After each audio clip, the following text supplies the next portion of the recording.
When people talk about the greatest films of the 90s, Dead Presidents rarely comes up. And that's a crime. The movie isn't just one genre, it's several stories rolled into one.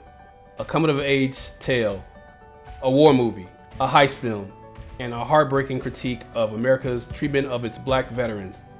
Today, we're diving deep into why Dead Presidents deserves more respect. One of my favorite movies of all time and not talked about enough. It is an amazing movie. 3 movies in one. It's fucking...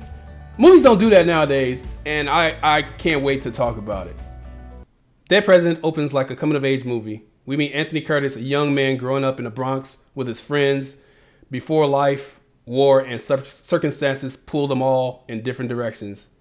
The Hughes Brothers didn't just make a heist film, they made a layered story about black youth, opportunity, and betrayal. The Hughes Brothers did Juice too. I love the Hughes Brothers. They're good directors. I don't even know what happened to them. I think they did what's that movie with Janet Jackson? Poetic Justice too. I don't know what happened to them though. I haven't heard about them in a long time. I love this movie. The whole beginning is fantastic. You see the boys together hanging out in high school, about to graduate. That whole first section of the movie is classic. And then it's a young Chris Tucker who's still funny at that age. Dang, man. I told you about them broad old punk ass. I don't give a fuck. You tell them at where I at. And I'll be where I be. Motherfucking pimp. If I gotta go every hoe want me to be, I be confused. Motherfucker tell her, don't make me hurt my hand again. They set this movie up so good. When you start watching, you don't know what kind of movie you're getting into, and then the whole movie changes in 3 different sections, and I love that aspect. The second act shifts tone completely. We're in Vietnam, and just like that, the film becomes a war movie. We see the horror, the racial tension within the military, and the mental damage it inflicts. This ain't glorified, it's raw, it's brutal, and it's real. And then you get, what's his name? Bokeem Woodbine, who's been in everything for the past couple of years. For a long time, he's been in a movie for a long time. I love Bokeem Woodbine. He's one of my favorite actors who's not a main actor, but he's always around. The whole Vietnam scene was fucking draw-job. They showed so much violence, people getting killed, people on drugs. The whole Vietnam scene was fantastic. I loved the footage. I loved how real it looked. I loved the characters. I love Chris Tucker being funny in a war zone. It was crazy. That whole I guess 20-30 minutes. One of my favorite parts of the movie. When Anthony and his friends return home, things aren't better. In fact, they're worse. No parades, no jobs, no support. You can feel the disillusionment in every scene. Buddy's an amputee. Say, man, I heard you got wounded out there. Yeah, man. I was in demolitions and my fucking hand gets blown off, man. Oh, man. Skip's hooked on heroin. Hey. Straighten up there, Marine. Rolling around the day again. Your friend of yours? Jose is haunted. The war may be over, but the trauma is just the beginning. So you see, when he came home, this is what happened to a lot of these soldiers, especially the minorities. They go home to nothing. It's hard for them to find a job. And in Anthony's case, he goes back home. He has a baby, and his baby mom's is fucking with the fucking local pimp. And oh my God, he treats him like a piece of shit. He fucking pistol whips him in his own apartment building or whatever.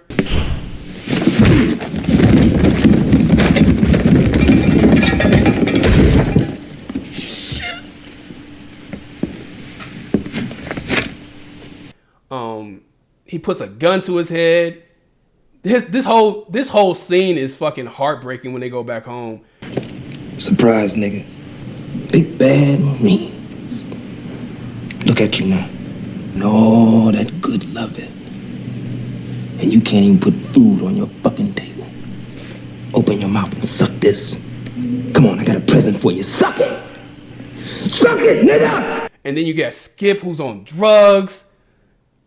You got fucking his friend who has one hand because his hand got blown out. He's constantly arguing with his baby moms.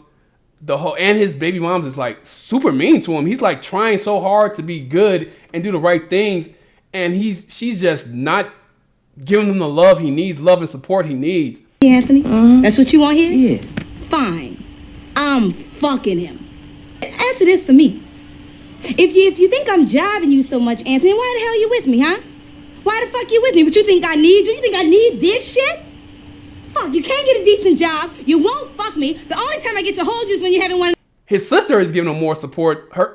His girl's sister is giving him more support than his baby mother is. The woman he loves, the woman he's married to, the woman he has a kid with. So this whole segment of the movie is tough to watch because it really shows how these kids came back from Vietnam with nothing to come back to, with the world treating them the same way they left. They were supposed to be heroes, and they come back as like nobodies, pretty much. No, like I said, no jobs, no nothing, no will to survive. And then they wonder why these people go to drug dealing and doing illegal stuff, because the world's not giving them anything. I'm not saying you're supposed to give them anything, but they're trying so hard and they're not getting rewarded for what they've done for our country, which fucking sucks. Then we get to the third act, the heist. My favorite fucking part of the movie. The mask, the plan, the adrenaline. But this isn't Ocean 11. This is desperation. These men aren't crooks by nature. They're survivors pushed to the edge. So this whole scene started off so good. They had the plan. They had everything ready. And Bokeem Woodbine just fucked up the whole thing, man. His character just fucked up the whole thing. Everything was going to plan. And I ain't gonna even front.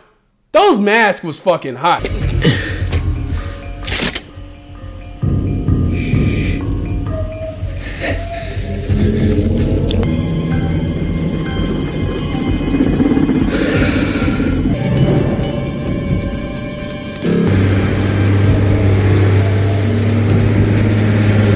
The face paint was hot, man. That shit was low key nice or whatever. They trying to get the money, man, and Bokeem fucked it all up. He didn't go with the plan. They should have left him. They shouldn't have brought him in the first place. They didn't need an extra guy. Smokey. Chris Tucker's character told them that they didn't need him. They said he was crazy. He was a pastor. Oh man, hell no. You don't need no another man. Shit, I can see. Besides, we got too many motherfuckers anyway. Oh, the sister dies. The friend with the blown off arm dies. You gotta see it, man. You gotta see the shit I did.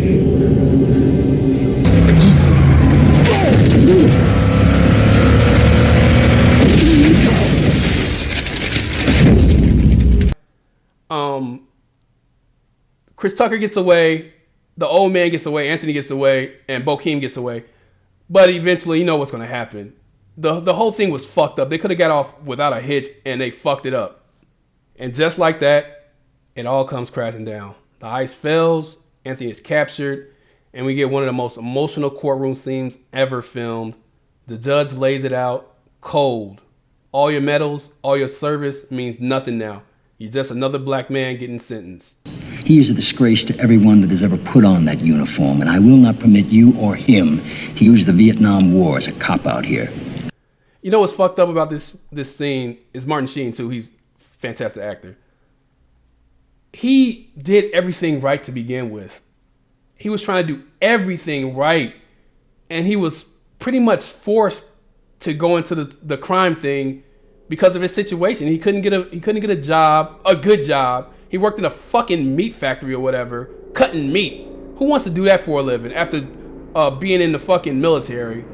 He just couldn't get it right. He couldn't get anything right. And then the heist was perfect, man. If they would have just followed the plan, everything would have been perfect.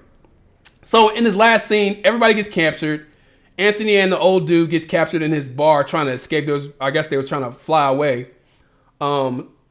Chris Tucker's character is on drugs. He dies of a drug overdose. And then fucking Bokeem Woodbine's character, he's caught at his church trying to preach. And he snitches on everybody, which is why they got caught. Motherfucker snitched on everybody. And then he goes to court and gets sentenced to jail. And I hated that ending because it was such a good movie. But what was going to happen? He wasn't going to get away with it. They were so close, though. They were so close to get away. They should have left as soon as they got the money. After all that shit went down, because they did get away with some of the money. They should have just got on there. They should have had their planes and everything ready, but it was already too late. They got captured. Every character in this movie leaves an impact. Lorenz Tate as Anthony is phenomenal, quiet, angry, trying to do right. Chris Tucker's Skip is wild but heartbreaking. Bokeem Woodbine's Cleon goes from preacher's kid to killer. These aren't just side character. These are stories in themselves. Everybody in this movie did a phenomenal job. The acting was great.